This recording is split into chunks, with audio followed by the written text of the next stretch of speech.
Hola, Dios me los bendiga, bienvenidos a la clase número 63, gloria a nuestro Señor. Estoy contenta porque estamos de vuelta después de una semana de no poder haber tenido clases. Pero nada, Dios es bueno, vamos a estar aprendiendo su palabra en esta hora y hagamos de esta hora una hora amena, una hora dedicada a la enseñanza, dedicada a aprender de nuestro Señor, aprender qué es lo que le agrada, aprender qué es lo que mi Señor quiere de mi vida, ¿verdad? Y vamos a disponer nuestro corazón. Así es que vamos a comenzar. Bueno, vamos a comenzar, como siempre lo hacemos, presentándole nuestra clase a nuestro Señor, para que sea Él quien se glorifique, para que sea Él quien nos dé a nosotros la sabiduría para poder enseñar y que pueda abrir cada uno de los corazones que escucharán esta enseñanza, que pueda abrir mi corazón para que yo también pueda abrirme a eso que Él tiene para mí, esa enseñanza, esa palabra que tiene también para mí, porque cuando nosotros enseñamos, también esa palabra nos alcanza a nosotros. Vamos a orar. Padre, te bendecimos, Dios poderoso. Padre amado, venimos delante de ti, Señor Dios de gloria, en el nombre de tu Hijo Jesucristo, Padre amado, dándote a ti alabanza, Señor, honor y gloria, reconociendo, Padre Santo, que tú eres soberano, reconociendo, Señor, que tú eres Dios sobre todo, Señor. Oh Rey de reyes y Señor de señores, te adoramos, Padre amado. Glorificamos tu santo nombre en esta hora, Padre Santo. Padre, te presentamos, Señor, esta clase, Padre amado, y nos presentamos cada uno de los que vamos a escucharla, Padre Santo. Yo te pido, Señor, que abras nuestro corazón, Señor, a tu palabra, que abras nuestro corazón, Señor, a tu espíritu, Señor, que nosotros podamos recibir, Señor, atesorar, Señor, y poner en obra tu palabra, Señor. Ayúdanos a perseverar, Señor. Ayúdanos, Padre Santo, a seguir aprendiendo de ti, Señor, que haya en nosotros una hambre y una sed, Padre amado, de lo que tú quieres, Señor, que haya en nuestro corazón, Señor. Hambre y sed por tu palabra, Señor, hambre y sed por tu venida, Señor, hambre y sed por tu espíritu, Padre amado. Ayúdanos, Señor, a llegar hasta el conocimiento, Señor, de ti, Señor, de quién tú eres, Señor, de por qué, Señor, tú diste tu vida por nosotros, Señor, y de cómo nosotros podemos, Señor, vivir una vida que te agrade, Padre amado. Ayúdanos, Señor, Dios poderoso. Padre, en el nombre de Jesús te lo pedimos, para tu gloria y tu honra, en el nombre de Jesús. Amén. Bueno, gloria a nuestro Señor. Creo que fue hace como 2 semanas que vimos la clase, la última clase que vimos. No había podido tener clases por distintas razones, cosas que, ¿verdad? Que a veces nos pasan, nos suceden, y pues compromisos que tenemos y pues no podemos, ¿verdad? Pero bueno, siguiendo lo que estábamos viendo, ya estamos por terminar el libro de Segunda de Samuel. Se nos ha hecho un poquito bastante largo por el motivo, ¿verdad?, de que no he podido estar consecuentemente dando las clases, pero ya llegamos al capítulo 20 de Segunda de Samuel. Vimos ya prácticamente casi toda la vida del rey David. Estamos por concluir. Vimos, ¿verdad?, las victorias del rey David. Vimos cómo, ¿verdad?, también Dios lo castigó por su pecado, ¿verdad? A pesar de que David era un hombre conforme al corazón de Dios, ¿verdad? Pero eso no quita, ¿verdad?, que él tuvo que haber pasado las consecuencias, ¿verdad?, de lo que hizo, ¿verdad?, el pecado que cometió. Pero aquí está David, sobreviviendo, ¿verdad? Se podría decir de una manera, sobreviviendo. ¿Cómo sobrevivir a todo lo que le tocó a David que pasar? Bueno, hay una sola respuesta y es una gran enseñanza para nosotros. David confió y creyó con fe en que Dios le ayudaba, en que Dios lo libraba, en que Dios, a pesar de que, ¿verdad?, David había pecado, él sabía que Dios era un Dios misericordioso y que a pesar de todo Dios iba a tener misericordia de él. ¿Por qué? Porque David verdaderamente se arrepintió en su corazón de lo que había hecho y intentaba, ¿verdad?, servirle al Señor aún con lo que quedaba de él, ¿verdad? Y pues ya vimos, ¿verdad?, cómo David pudo regresar a Jerusalén, ya otra vez, ¿verdad?, restituido como rey. Vimos todo eso, vimos, ¿verdad?, cómo su hijo se levantó contra él queriéndolo sacar del trono, ¿verdad? Pero todas estas tragedias que sucedieron en la vida del rey David pues Dios las usó, ¿verdad? ¿Para qué? Para enseñarnos, para mostrarnos a nosotros, ¿verdad? Que hay esperanza, aún en las pruebas, aún en las luchas, aún en las dificultades, aún, ¿verdad? En las consecuencias de nuestros actos todavía podemos tener la esperanza de que Dios, ¿verdad? Nos va a levantar, de que Dios va a tener misericordia de nosotros, de que Dios nos va a guardar en medio de todo lo que sea que venga a nuestras vidas, ¿verdad? Y vamos a empezar a nuestra clase. Se pudiera pensar que todo había terminado ya después de la muerte de Absalón, después de que ya David había regresado, ¿verdad? Otra vez a Jerusalén. Se podría pensar que todo había terminado ahí, pero, ¿verdad? Vamos a ver en el capítulo 20, el subtítulo dice la sublevación de Seba. Este era otro hombre, ¿verdad? Que trató de usurpar el trono del rey David. Recién llegaba David a Jerusalén y ya otra persona se estaba levantando en contra de él, ¿verdad? Vamos a leer 2 Samuel capítulo 20 versículo 1, dice: aconteció que se hallaba ahí un hombre perverso que se llamaba Seba, hijo de Bicri, hombre de Benjamín, el cual tocó la trompeta y dijo: no tenemos nosotros parte en David, ni heredad con el hijo de Isaí, cada uno a su tienda, Israel. ¿Verdad? Posiblemente Seba era un líder de la tribu de Benjamín. Dice que tocó la trompeta, ¿verdad? Convenció al pueblo de Israel, ¿verdad? Que no tenían ninguna relación con David, así que por lo tanto no tenían por qué seguirle como rey, ¿verdad?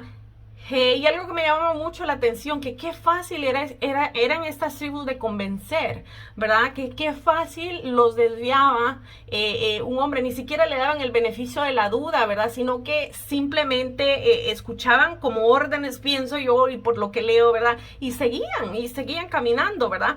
Dice: así todos los hombres de Israel abandonaron a David, siguiendo a Seba, hijo de Bicri, mas los de Judá siguieron a su rey desde el Jordán hasta Jerusalén. Acordémonos que Saúl, ¿verdad? Era de la tribu de Benjamín. También acordémonos, ¿verdad? Que ya había habido rencillas entre la tribu de Judá y las otras tribus, que eso lo vimos hace como 2 semanas. Entonces vemos aquí también otra vez que los únicos que siguieron a David fueron los de la tribu de Judá, ¿verdad? Al cual él pertenecía.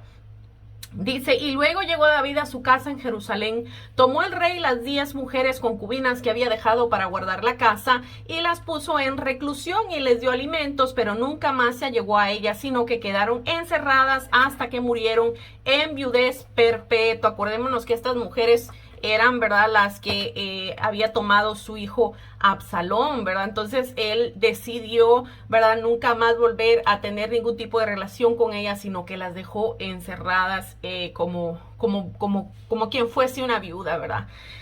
Dice: después dijo el rey a Amasa: convócame a los hombres de Judá para dentro de 3 días y hállate tú aquí presente. Fue pues Amasa para convocar a los de Judá, pero se detuvo más del tiempo que le había sido señalado. Ahora acordémonos que David había destituido de su cargo a Joab, ¿verdad? Al que era el general de su ejército, porque pues seguramente David sabía, ¿verdad?, que Joab había sido el que le había quitado la vida a su hijo Absalón, ¿verdad? Y en lugar de Joab había puesto a este hombre llamado Amasa como general del ejército de David. Pero ¿qué pasó? Como nos dice aquí la palabra, ¿verdad?, que este hombre se detuvo más del tiempo que le había sido señalado, ¿verdad? Acordémonos, ¿verdad?, que quizá este muchacho era un hombre sin experiencia, ¿verdad? Y en contraste, ¿verdad?, con Joab, que era un líder, ¿verdad?, guerrero y feroz, como ya lo hemos visto a lo largo de la historia, ¿verdad? Entonces, pues en sí no se sabe qué fue lo que pasó, ¿verdad?, con este muchacho, por qué se detuvo más del tiempo que le habían dado, ¿verdad? Seguramente, como ya lo mencioné, falta de experiencia, pues en realidad no lo sabemos. Pero el caso es que, pues esto obviamente no agradó al rey David y tuvo que mandar refuerzos. Y dijo David a Abisai, ¿se acuerdan? Es el hermano de Joab, sobrinos los dos de David, también lideraba el ejército junto a su hermano Joab.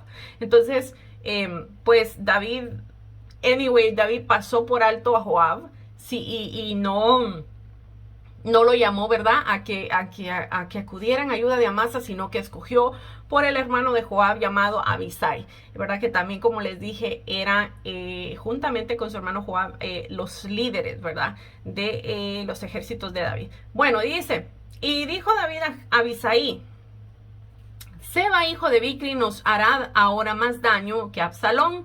Toma pues tú los siervos de tu señor y ve tras él, no sea que halle para sí ciudades fortificadas y nos cause dificultad. Abisai, ¿verdad?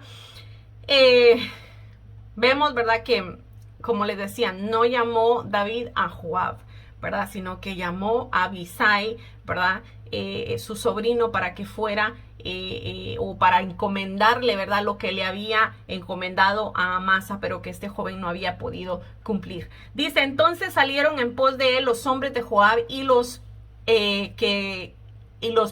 cereteos y peleteos y todos los valientes, y salieron de Jerusalén para ir tras Seba, hijo de Bicri. Aquí vemos, ¿verdad? Que Abisai no fue solo. Vemos también que lo acompañaron los cereteos y los pleteos, ¿verdad? Y esto no se sabe a ciencia cierta quiénes eran, aunque como ya lo habíamos mencionado anteriormente, ¿verdad? Se cree que eran guardaespaldas extranjeros, ¿verdad? Que se contrataban, ¿verdad? Quizá tal vez provenientes de Creta y de Filistea. Eso es lo que dicen los eruditos. No necesariamente es mi punto de vista. Ok, y dice, y estando ellos cerca de la piedra grande que está en Gabaón, le salió Amasa al encuentro, y Joab estaba ceñido de su ropa, y sobre ella tenía pegado a sus lomos el cinto de una daga en su vaina, la cual se le cayó cuando él avanzó.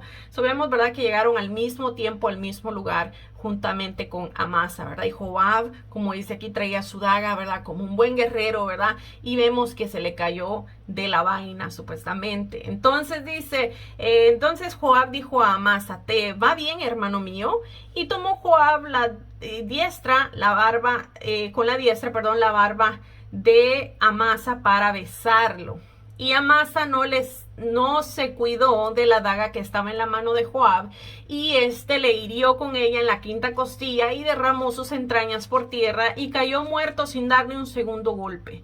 Después Joab y su hermano Abisai fueron en persecución de Seba, hijo de Bicri. ¿Verdad? Es algo tremendo lo que estamos viendo aquí. Amasa no se sintió posiblemente amenazado, ¿verdad? Ante el saludo de Joab, pero cuando Joab, ¿verdad?, se le acercó para darle un beso, lo hirió para matarlo, ¿verdad? Y sabemos que este muchacho era el que había suplementado a Joab. Pero Joab, aquí vemos el descontento, aquí vemos que eran hombres sanguinarios, que eran hombres, ¿verdad?, guerreros, y que no andaban con cuentos, ¿verdad? Si algo no les gustaba, si algo no estaban de acuerdo, ¿verdad?, ellos tomaban la justicia en sus manos, como ya vimos aquí. Dice, y uno de los hombres de Joab se paró junto a él diciendo, cualquiera que ame a Joab y a David, vaya en pos de Joab. Vemos también aquí, ¿verdad?, que tenía su gente, este muchacho, ¿verdad? Vemos a uno de los hombres de Joab proclamándolo como líder del ejército otra vez, ¿verdad? Y Abisai, ¿verdad?, pareció no importarle, así que como siempre lo hacía, se aplegó a su hermano y siguieron adelante. Dice, luego que fue apartado del camino, pasaron todos los que seguían a Joab para ir tras Seba, hijo de Bicri, y él pasó por todas las tribus de Israel hasta Abel-Bet Maaca y todo Barim, y se juntaron y lo siguieron también. Y vinieron y lo sitiaron en Abel-Bet Maaca y pusieron baluarte en la ciudad, y quedó sitiada, y todo el pueblo que estaba con Joab trabajaba para derribar la muralla, ¿verdad? Cuando dice que situar una ciudad implicaba primeramente cortar los suministros de agua, ¿verdad?, de comida, ¿verdad?, para que los que estaban adentro abriesen las puertas por la desesperación y así pudieran entrar ellos, ¿verdad?, los que habían sitiado la ciudad, para destruirla, ¿verdad? Otra parte implicaba también derribar la muralla para entrar en la ciudad. Ahora, el plan de ellos no era destruir la ciudad, el plan de ellos no era, pues, hacer la matazón de gente, por decirlo de una manera. Vamos a ver qué era lo único que ellos andaban buscando en aquella ciudad y por qué la habían sitiado. Dice, entonces una mujer sabia dio voces en la ciudad diciendo, oíd, oíd, os ruego que digáis a Joab que venga acá, para que yo hable con él. Cuando él se acercó a ella, dijo la mujer, ¿eres tú Joab? Y él respondió, yo soy. Ella dijo, oye las palabras de tu sierva. Y él le respondió, oigo. Entonces volvió ella a hablar diciendo, antiguamente solían decir, Quien preguntare, pregunte en Abel, y así concluían cualquier asunto. Yo soy de las pacíficas y fieles de Israel, pero tú procuras destruir una ciudad que es la madre en Israel, que es madre en Israel. ¿Por qué pues destruyes la heredad de Jehová? Como vemos aquí, ¿verdad? La ciudad de Abel antigua en la nación era famosa por sus gentes que eran muy sabias, ¿verdad? Y ahí se negociaba y ahí se pacificaba cualquier asunto. Entonces dice, Joab respondió diciendo, nunca tal me acontezca que yo destruya ni deshaga. La cosa no es así. Mas un hombre del monte de Efraín, que se llama Seba, hijo de Bicri, ha levantado su mano contra el rey David, entregada a ese hombre solamente, y me iré de la ciudad. Y la mujer dijo a Joab, he aquí su cabeza te será, arrojada desde el muro. El pleito, como ya les había recalcado, ¿verdad? El plan de Joab no era ir y destruir la ciudad, ¿verdad? Él solamente estaba buscando la cabeza de un hombre, ¿verdad? El pleito no era con los habitantes de aquella ciudad, sino que solo con Seba, ¿verdad? Que se había refugiado en aquella ciudad. Así que al entregarlo, ¿verdad? Ellos se iba a acabar todo, ¿verdad? Ellos se iban a ir por donde llegaron. Entonces dice, la mujer fue luego a todo el pueblo con sabiduría, y ellos cortaron la cabeza de Seba, hijo de Bicri, y se la arrojaron a Joab.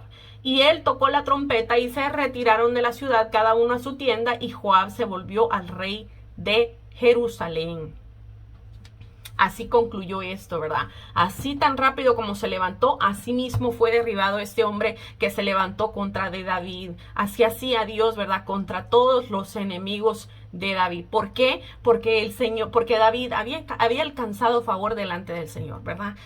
Porque David, dice la palabra, que era un hombre conforme al corazón de Dios, ¿verdad? Él buscaba estar cerca de Dios. Él sabía que en Dios estaba su confianza. Él sabía que no tenía por qué temer, aunque como humanos nosotros nos entran los temores, pero por dentro, ¿verdad? El Espíritu Santo de Dios nos da convicción, nos da palabra, ¿verdad? De que no estamos solos, de que nosotros podemos confiar en Dios, que Él va a ser el que pelea nuestras batallas, y que nosotros, por lo tanto, podremos tener paz aún en medio de todas las tormentas que se nos vengan, ¿verdad? Y este fue el caso del rey David.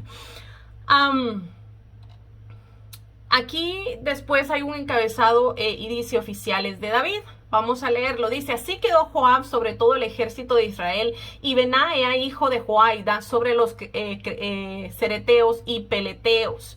Joab, como vemos aquí, ¿verdad? Volvió a ser el general del ejército, y David, por supuesto, no hizo nada para impedirlo. Seguramente, ¿verdad? Porque Joab había sido parte bastante importante en las batallas, ¿verdad? Y había ayudado mucho a unificar el reino, ¿verdad? Que hasta en ese momento estaba desunido, ¿verdad? O estaba queriendo apartarse unos para un lado y otros para el otro, ¿verdad? Y ¿verdad? Aunque David no iba a olvidar del todo, ¿verdad? Lo que Joab había hecho, ¿verdad? Y aconsejaría después David a su hijo Salomón, ¿verdad? A que se encargara de él, ¿verdad? Cuando lo sucediera en el trono. Y dice, y Adoram sobre los tributos, y Josafat, hijo de Ahilud, era el cronista. Esta es la primera vez que se mencionan los tributos, ¿ok? La palabra hebrea era impuesta como forma de trabajo forzado, cuando se habla de tributo, ¿verdad? Como un trabajo forzado, ¿verdad? Entonces, en el reinado de Salomón, solo los paganos, ¿verdad? Estaban forzados a esta forma de trabajo. Por otro lado, vemos que aquí habla también de Josafat, hijo de Ahilú, que era un cronista, ¿verdad? Josafat era el cronista. ¿Qué es un cronista? Se preguntarán ustedes. Bueno, dice que esta palabra significa el que hacía recordar, ¿verdad? Era una persona encargada de la supervisión y de la conservación de los documentos más importantes, y que quizá coordinaba también la promulgación. Ay, santo Dios Jehová, ayúdame con esta palabra. Dice que él coordinaba esto, la promulgación de los edictos reales. Y dice, Seba era escriba y Sadoc y Abiatar sacerdotes. En el capítulo 8 vimos, ¿verdad?, que el escriba era Serais. Así que quizá, ¿verdad?, Seba fue el que lo suplantó como escriba. E Ira Jaireo fue también sacerdote de David. Bueno, y hasta aquí llegó este capítulo muy interesante, ¿verdad? Vemos como Dios una vez más ayudó al rey David y aplastó, ¿verdad?, los enemigos de David. ¿Por qué? Porque no solamente se estaban levantando contra David, sino que se estaban levantando contra Dios, ¿verdad? Porque a fin de cuentas, quien había puesto a David por rey había sido Dios, había sido Jehová, Dios de los ejércitos, ¿verdad? Y cualquiera que se levantara contra David, ¿verdad?, se estaba levantando también contra la voluntad de Dios. Bueno, vamos a pasar al capítulo 21 de Segunda de Samuel y vamos a ver este capítulo, yo creo que sí nos va a dar tiempo. Dice, la venganza de los Gabaonitas, perdón.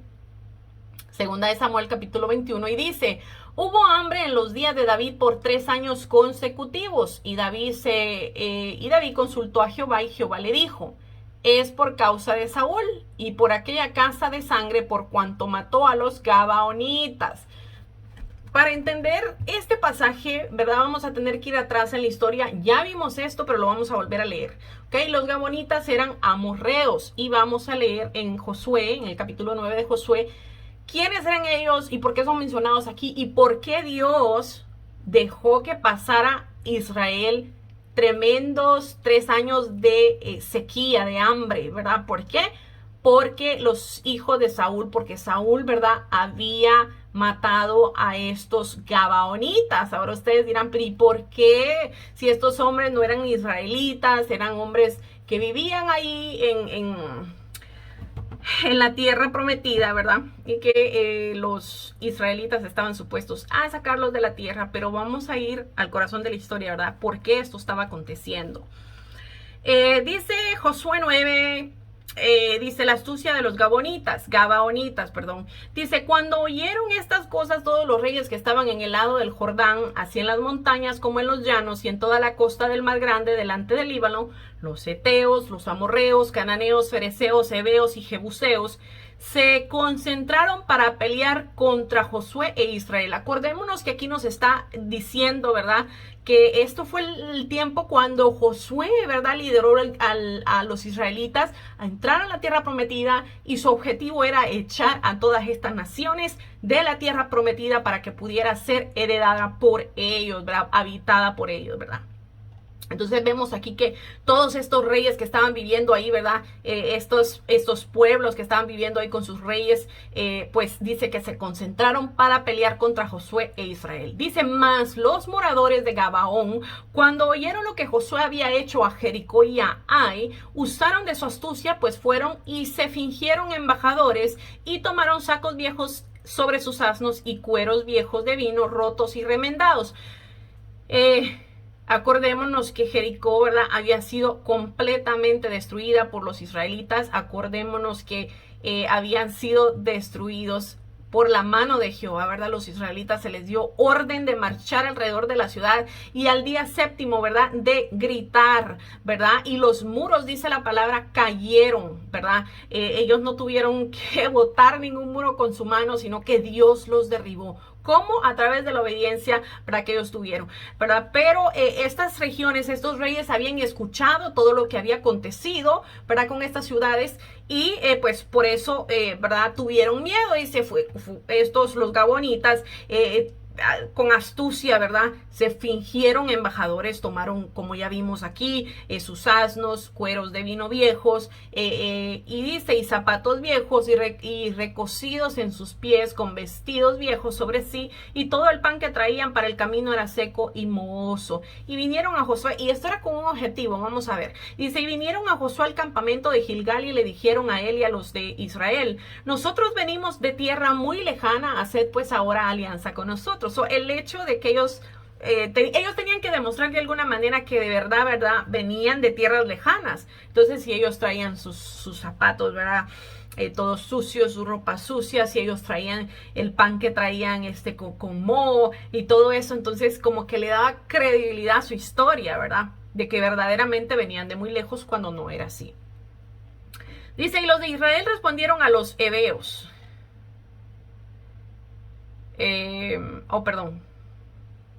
Sí, y vinieron a Josué al campamento en Gilgal y le dieron a él y a los de Israel, y le dijeron a él y a los de Israel: nosotros venimos de tierra muy lejana, haced pues ahora alianza con nosotros.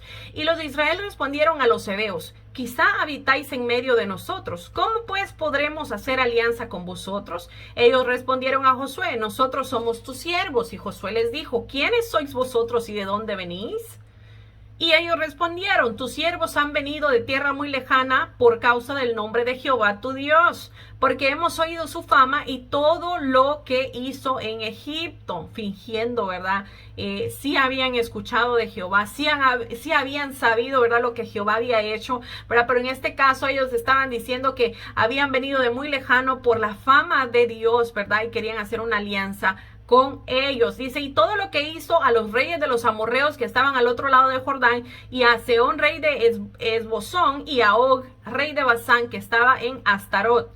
Por lo cual nuestros ancianos y los moradores de nuestra tierra nos dijeron: tomad en vuestras manos provisión para el camino e id al encuentro de ellos y decidles: nosotros somos vuestros siervos, haced ahora alianza con nosotros. Y los hombres de Israel tomaron de las provisiones de ellos y no consultaron a Jehová. Escuchen, no consultaron a Jehová. Hicieron alianza con ellos sin consultarle a Dios, porque si ellos hubiesen ido a consultarle a Dios, Dios les hubiera dejado saber que esos hombres eran mentirosos, ¿verdad? Que no eran de lo que decían ser y que tenían que echarlos de la tierra. Dice, y Josué hizo paz con ellos y celebró con ellos alianza, concediéndoles la vida, y también lo juraron los príncipes de la congregación. Pasados 3 días después que hicieron alianza con ellos, oyeron que eran sus vecinos y que habitaban en medio de ellos. La verdad salió a la luz bastante rápido, ¿verdad? Pero los israelitas ya no pudieron hacer nada, y vamos a ver por qué. Dice: y salieron los hijos de Israel y al tercer día llegaron a las ciudades de ellos, y sus ciudades eran Gabaón, Cafira, Beerot y Kiriat Jearim. Y no los mataron los hijos de Israel, por cuanto los príncipes de la congregación les habían jurado por Jehová, el Dios de Israel. Y toda la congregación murmuraba contra los príncipes. Vean, no los pudieron matar. ¿Por qué? Porque ellos les habían jurado por Jehová que iban a hacer alianza con ellos y que no los iban a matar, ¿verdad? Y la palabra de Jehová, el juramento estaba jurado, ¿verdad?, por el nombre de Jehová. Y esto Dios no lo iba a pasar por alto. Dice: más todos los príncipes, y vemos también que dice que toda la congregación murmuró contra ellos, ¿verdad? ¿Por qué? Porque habían tomado una mala decisión, obviamente no habían consultado a Dios. Dice: mas todos los príncipes respondieron a toda la congregación: nosotros les hemos jurado por Jehová, Dios de Israel, por tanto ahora no les podemos tocar.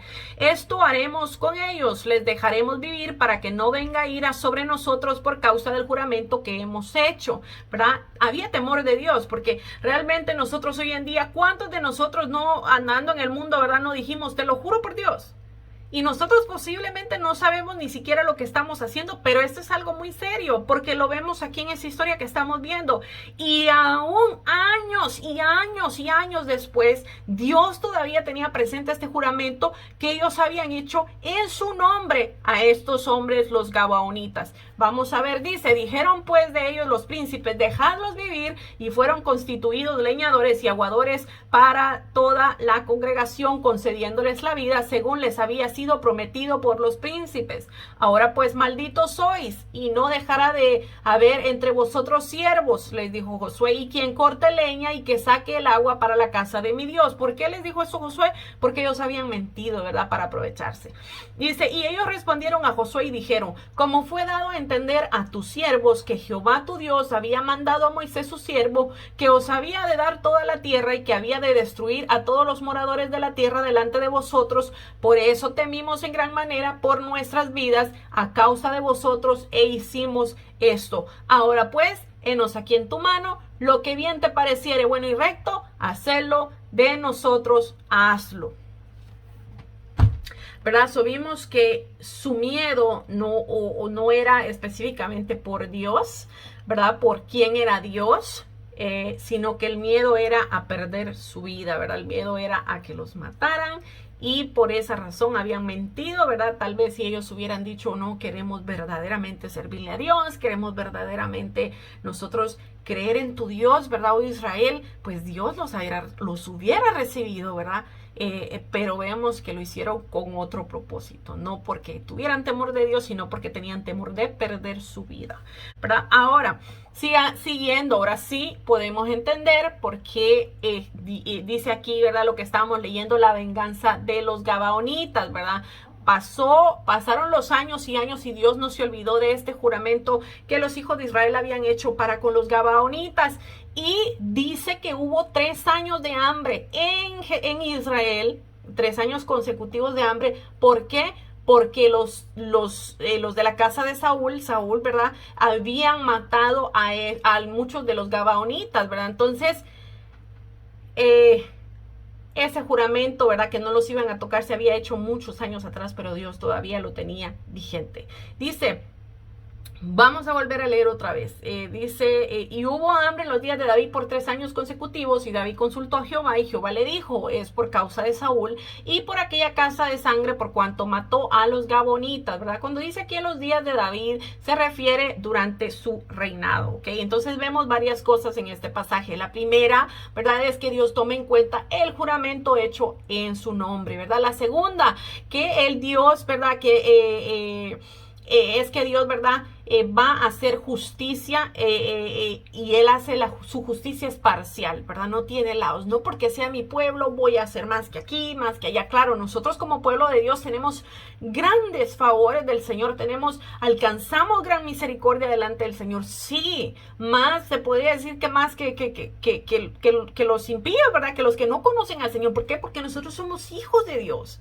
Venimos a ser hijos de Dios, dice la palabra, ¿verdad? Y tenemos privilegios que los demás, los de allá afuera, los que no conocen a Dios, no tienen. Pero eso no quita que Dios, cuando imparta su justicia, nos va a tocar a todos por igual, ¿verdad? Y lo estamos viendo aquí, ¿verdad? Que Dios toma en cuenta primeramente el juramento que se hizo en su nombre, aún años y años después, ¿verdad? Y la segunda es que Dios hace justicia parcial, ¿verdad? Que el que es culpable delante de Dios, y aunque sea su pueblo, ¿verdad? Ellos tenían que pagar las consecuencias de sus actos, ¿verdad? Y ni siquiera pasó esta hambruna en el tiempo de Saúl, estaba pasando en el tiempo de David, que David posiblemente nunca tuvo nada que ver con lo que hizo Saúl, pero igual manera, ¿verdad? El pueblo tenía que pagar por lo que por ese juramento que estaba ahí, ¿verdad? Y a través de esto también Dios les daba una lección bien grande a los israelitas, y nos da a nosotros también una lección bien grande, que el nombre de Jehová, Dios de los ejércitos, nosotros no lo podemos poner en juego por cosas, no podemos jurar nosotros, y eso es uno de los mandamientos, ¿verdad? No podemos jurar, ¿verdad? O usar el nombre de Jehová en vano, ¿verdad? Dice, entonces el rey llamó a los gabaonitas y les habló. Y dice aquí, los gabaonitas no eran de los hijos de Israel, sino del resto de los amorreos, a los cuales los hijos de Israel habían hecho juramento, pero Saúl había procurado matarlos en su celo por los hijos de Israel y de Judá. Dijo pues David a los gabaonitas, ¿qué haré por vosotros o qué satisfacción os daré para que bendigáis la heredad de Jehová? ¿Verdad? David mostró primeramente, como vemos aquí, humildad, ¿verdad? Ya que había consultado a Dios, ahora sabía la causa de la hambruna en Israel, ¿verdad? Así que David deseaba, ¿verdad?, enmendar el error que había cometido Saúl, ¿verdad? Y les pregunta a ellos, ¿verdad? Que ¿qué haré por vosotros, ¿verdad? Para que ustedes puedan bendecir el nombre de la heredad de Jehová, ¿verdad? Y dice, y los gabaonitas les respondieron, no tenemos nosotros querella sobre plata ni sobre oro con Saúl y con su casa, ni queremos que muera hombre de Israel. Y él les dijo, lo que vosotros diréis haré. Los gabaonitas, ¿verdad?, también fueron justos, vemos en este asunto, ¿verdad?, ya que ellos pudieron haberse aprovechado, ¿verdad?, pudieron haber pedido cosas, qué sé yo, ¿verdad?, pero en cambio solo pidieron justicia, ¿verdad?, por lo que se les había hecho. Dice, ellos respondieron al rey, de aquel hombre que nos destruyó y que maquinó contra nosotros para exterminarnos sin dejar nada de nosotros en todo el territorio de Israel, désennos 7 varones de sus hijos para que los ahorquemos delante de Jehová en Gaaba de Saúl y el escogido de Jehová. Y el rey dijo, yo los daré. Gaba era la ciudad natal de Saúl, ¿verdad? Entonces los gabaonitas solo pidieron 7 varones descendientes de Saúl, mas sin embargo la cantidad de gabaonitas, ¿verdad?, que Saúl había matado era mucho más que 7 varones, ¿verdad?, de los cuales ellos estaban pidiendo. Dice, y perdonó el rey a Mefiboset, hijo de Jonatán, hijo de Saúl, por el juramento de Jehová que hubo entre ellos, entre David y Jonatán, hijo de Saúl. ¿Verdad? Vamos a leer ahorita, vamos a recordar ese juramento que había hecho Jonatán y David juntos, ¿verdad? Primera de Samuel, vamos a ir atrás en la historia, Primera de Samuel capítulo 20, versículos del 12 al 17, y dice, entonces dijo Jonatán a David, Jehová Dios de Israel sea testigo cuando le haya preguntado a mi padre mañana a esta hora, en el día tercero, si resultare bien para con David, entonces enviaré a ti para hacértelo saber, pero si mi padre intentare hacerte mal, Jehová haga así a Jonatán y aún le añada, si no te lo hiciere saber y te enviare para que te vayas en paz. Y esté Jehová contigo, como estuvo con mi padre. Y así yo viviré, y si yo viviere, harás conmigo misericordia de Jehová para que no muera. Y no apartarás tu misericordia de mi casa para siempre. Cuando Jehová haya cortado uno por uno a los enemigos de David de la tierra, no dejarás que el nombre de Jonatán sea quitado de la casa de David. Así hizo Jonatán pacto con la casa de David, diciendo, requiérelo Jehová de la mano de los enemigos de David. Y Jonatán hizo jurar a David otra vez porque le amaba, pues le amaba como a sí mismo. Este juramento lo habían hecho, ¿verdad? Y obviamente, ¿verdad? David no se iba a olvidar de su amigo Jonatán y del juramento que habían hecho, ¿verdad? Así es que David no entregó a Mefiboset, como ya leímos, Mefiboset, ¿verdad?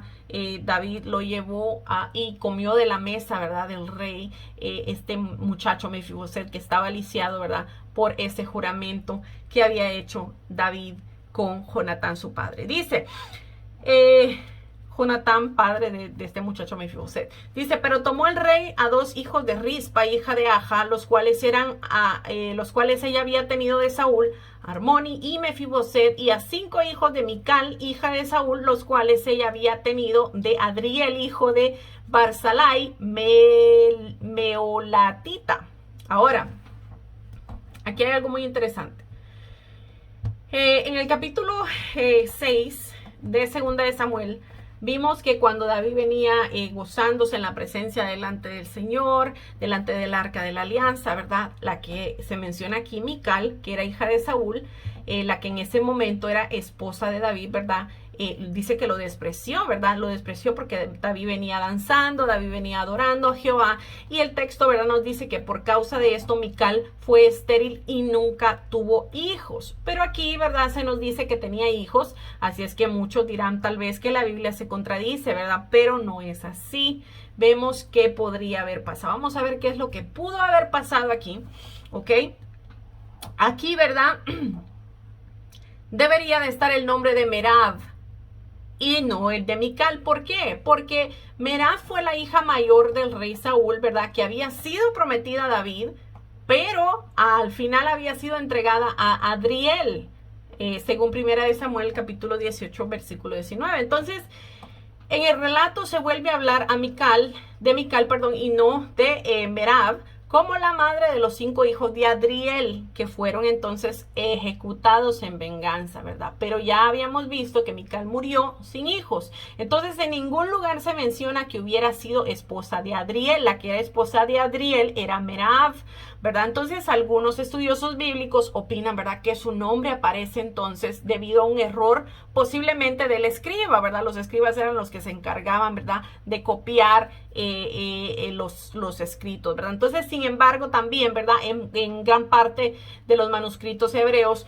está mencionado el nombre de Mical. Ahora, ¿qué pudo haber pasado? Bueno, la explicación tradicional es que Merab, la hermana mayor de Mical, murió poco después de haber dado a luz a su 5º hijo, ¿verdad? Y ante este hecho, Mical debió encargarse de la crianza de los hijos de su hermana, ¿verdad? Entonces, de esa forma, ¿verdad?, al pasar el tiempo se llegó a considerar que estos eran hijos de Mical, ¿verdad? Entonces, la mejor traducción, según los eruditos, sería: y los 5 hijos de Mical, la hija de Saúl, que ella había criado para Adriel después de la muerte de Merab, su hermana, quien era la verdadera madre, ¿verdad? Esto es lo que ellos están diciendo que sería la mejor traducción a lo que a nosotros acabamos de leer. Bueno, seguimos.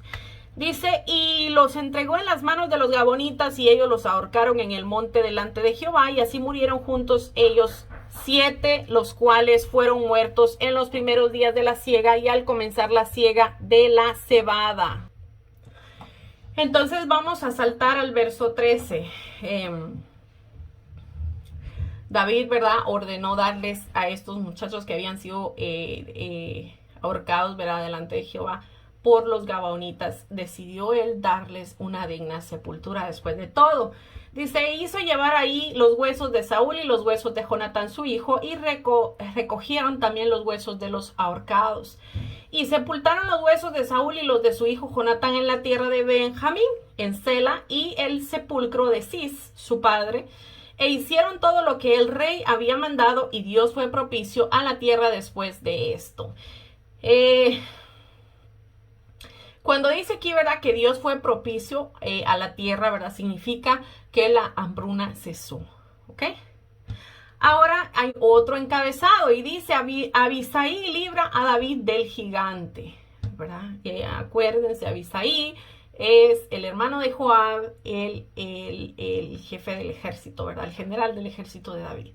Dice, volvieron los filisteos a hacer la guerra a Israel, y descendió David y sus siervos con él, y pelearon con los filisteos, y David se cansó. Acordémonos que David era un guerrero, ¿verdad? Acordémonos que David toda su vida fue un guerrero, ¿verdad? Siempre salía con su ejército a pelear, ¿verdad? Y vemos que la vez que él no salió con su ejército a pelear fue la vez que pecó, ¿verdad? Que estaba en el palacio durmiendo hasta tarde, ¿verdad? Y vio a esta mujer Betsabé y pecó con ella, ¿verdad? ¿Por qué? Porque en vez de estar con su pueblo, con su ejército en la guerra, se quedó en casa, ¿verdad? Pero David solía siempre salir con su ejército a pelear. Pero aquí vemos algo peculiar. David ya estaba viejo, estaba cansado, pero aún así salió con su ejército a pelear. Pero dice aquí que David se cansó. Dice, Benob, uno de los descendientes de los gigantes, cuya lanza pesaba 300 ciclos de bronce y quien estaba ceñido con una espada nueva, trató de matar a David. Mas Abisai, hijo de Sarbia, llegó en su ayuda e hirió al filisteo y lo mató. Entonces los hombres de David le juraron diciendo, nunca más de aquí en adelante saldrás con nosotros a la batalla, no sea que apagues la lámpara de Israel, ¿verdad? En su reinado, David fue la luz, ¿verdad?, tanto militar, política y espiritualmente para la nación de Israel, ¿verdad? Era la cabeza de la nación. Bueno, Dios estaba por encima de David, obviamente, ¿verdad? Pero era Dios quien dirigía a David, y David era quien dirigía al pueblo, ¿verdad? Ahora, dice, los hombres de David matan a los gigantes. Otra segunda guerra hubo después de Engob contra los filisteos. Entonces Sibecai Usatita mató a Saf, quien era uno de los descendientes de los gigantes, y así sucesivamente. Dice, ¿verdad?, que hubo guerras, ¿verdad? Y estos siervos de David mataron a estos gigantes, ¿verdad? Que por lo que leemos aquí también eran familiares de aquel gigante que David mató, ¿verdad? Gigante llamado Goliat, ¿verdad? Bueno, hasta aquí nos vamos a quedar, porque si nosotros entramos ahorita a ver el capítulo 22, el cual se titula Cántico de Liberación de David, esto también lo podemos ver en el Salmo 18, nosotros no vamos a terminar, porque esto es demasiado hermoso lo que David escribe ahí. Y pues si Dios nos permite, el sábado que viene vamos a entrar a profundidad a lo que dice ahí en este pasaje de 2 de Samuel capítulo 22. Es muy bonito. Pero es muy largo para que lo podamos terminar ya, y casi se nos fue la hora ya que nosotros tenemos pactada para la clase. Así es que vamos a quedarnos aquí y esperamos, ¿verdad?, en el Señor que todo haya sido de edificación, que podamos atesorar, seguir buscando más, seguir anhelando más de la palabra de nuestro Señor, que sigamos estudiando, que sigamos escudriñando las Escrituras, porque en ellas, como dice la palabra, se encuentra, ¿verdad?, la vida eterna, ¿verdad? ¿Por qué? Porque la palabra es Jesús. Jesús es la palabra, ¿verdad? Entonces, vamos a orar para entregarle la clase a nuestro Señor. Padre, te bendecimos, Dios poderoso. Te adoramos, Señor. Gracias, Padre amado, porque nos permitiste, Señor, abrir los ojos este día, Señor, porque nos permitiste, Señor, que nosotros pudiéramos tener un momento, un tiempo, Señor, contigo, Padre amado, porque nos permitiste en esta hora, Señor, nosotros poder sentarnos un momento, Señor, y poder estudiar tu palabra para poder, Señor, recibirla en nuestro corazón, Padre amado. Te bendecimos, Señor, te damos gracias por tu amor, te damos gracias por tu misericordia, Señor. Te pedimos, Señor, que tú sanes a los enfermos, Señor, que libertes, Padre amado, a los que están cautivos, Señor, que le des vida, Señor, a los que estaban muertos en delitos y pecados, Señor, que libertes, Padre amado, que transformes la vida, que transformes todos aquellos corazones, Señor, que están tratando de buscar de ti, Padre amado, que tu Espíritu Santo, Señor, toque cada uno de sus corazones, Señor, y que los traiga a tu verdad, Señor Dios poderoso, que es tu palabra, Padre amado. Para tu gloria y tu honra te lo pedimos, Señor, glorifícate, Padre amado, en el nombre de Jesús. Amén y amén. Bueno, que Dios me los bendiga, que Dios me los guarde y si Dios permite nos vemos el sábado que viene. Amén. Dios los bendiga.